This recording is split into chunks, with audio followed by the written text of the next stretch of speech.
ನಮಸ್ತೆ TV 20 news Kannada ವಾಹಿನಿಗೆ ಸ್ವಾಗತ. ಸೋಮವಾರ ದಿನಾಂಕ 18 ಮೇರಂದು ಮಧ್ಯಾಹ್ನ 1 ಗಂಟೆಗೆ ಹುಕ್ಕೇರಿ ತಾಲೂಕಿನ ನಿಡಸೋಶಿ ಗ್ರಾಮದಲ್ಲಿ ಹರಳೆಯ ಸಮಾಜಕ್ಕೆ 3 ಲಕ್ಷ ಅನುದಾನದಲ್ಲಿ ಸಮುದಾಯ ಭವನ ನಿರ್ಮಾಣ ಮತ್ತು ಶ್ರೀ ಕಾಡಸಿದ್ದೇಶ್ವರ ದೇವಸ್ಥಾನದ ಹತ್ತಿರ ಸಮುದಾಯ ಭವನ ನಿರ್ಮಾಣ ಕಾಮಗಾರಿಗೆ 5 ಲಕ್ಷ ಅನುದಾನದಲ್ಲಿ ಹುಕ್ಕೇರಿಯ ಜನಪ್ರಿಯ ಶಾಸಕ ನಿಖಿಲ್ ಕತ್ತಿ ಅವರಿಂದ ಭೂಮಿ ಪೂಜೆ ನೆರವೇರಿಸಲಾಗಿದೆ. ನಮಸ್ಕಾರ.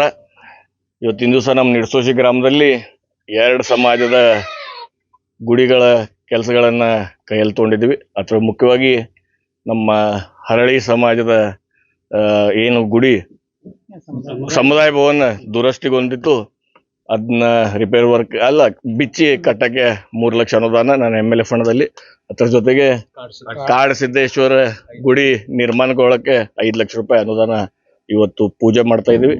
ಅದಕ್ಕೆ ಎಲ್ಲ ಗ್ರಾಮಸ್ಥರು ಎಲ್ಲ ಊರಿನ ಹಿರಿಯರು ಕೂಡಿ ಈ ಕೆಲಸನ ಮುನ್ನಿತ್ತು ಒಳ್ಳೆ ರೀತಿಯಲ್ಲಿ ಮಾಡಿಸ್ಕೊಳ್ಳಿ ಅಂತ ಹೇಳಿ ನಾನು 2 ಮಾತು ಮುಗಿಸ್ತೀನಿ. ಧನ್ಯವಾದ.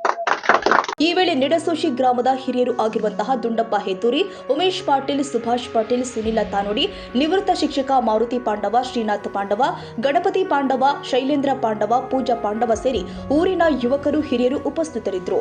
ವಿನಾಯಕ ಭೋಸಲೆ, ಟಿವಿ 20 ಕನ್ನಡ, ಸಂಕೇಶ್ವರ.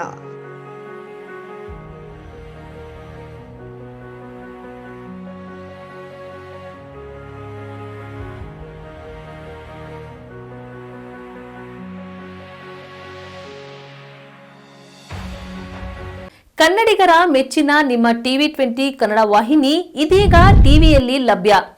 ಕರ್ನಾಟಕ ಮತ್ತು ದೇಶ ವಿದೇಶದ 360 ಡಿಗ್ರಿ ಸುದ್ದಿ ವಿವರವನ್ನ ಪಡೆಯುವುದಕ್ಕೆ ಟಿವಿ 20 ವಾಹಿನಿಯನ್ನು ಲೈಕ್ ಮಾಡಿ, ವಿಡಿಯೋಗಳನ್ನು ಶೇರ್ ಮಾಡಿ, ಕಮೆಂಟ್ ಮಾಡಿ, ಸಬ್ಸ್ಕ್ರೈಬ್ ಮಾಡಿ. HCN ಕೇಬಲ್ 842 ನಂಬರ್ನಲ್ಲಿ ಹುಕ್ಕೇರಿ ತಾಲೂಕು ಹಾಗೂ ಸಂಕೇಶ್ವರದ ಸುತ್ತಮುತ್ತಲಿನ ಹಳ್ಳಿಗಳಲ್ಲಿ ಲಭ್ಯ. PCN ಕೇಬಲ್ 129 ನಂಬರ್ನಲ್ಲಿ ಹಾರುಗೆರೆ ಸುತ್ತಮುತ್ತಲಿನ ಹಳ್ಳಿಗಳಲ್ಲಿ ಲಭ್ಯ. ರಾಯಬಾಗ್ ಡಿಜಿಟಲ್ ಚಾನೆಲ್ ಕೇಬಲ್ 80ನೇ ನಂಬರ್ನಲ್ಲಿ ರಾಯಬಾಗ ತಾಲೂಕಿನ ಸುತ್ತಮುತ್ತಲಿನ ಹಳ್ಳಿಗಳಲ್ಲಿ ಲಭ್ಯ. UDCN ಕೇಬಲ್ ನೆಟ್ವರ್ಕ್ ಉಗಾರ ಸುತ್ತಮುತ್ತಲಿನ ಹಳ್ಳಿಗಳಲ್ಲಿ ನಿಮ್ಮ ಟಿವಿ 20 ಕನ್ನಡ ವಾಹಿನಿಯೂ ಲಭ್ಯ.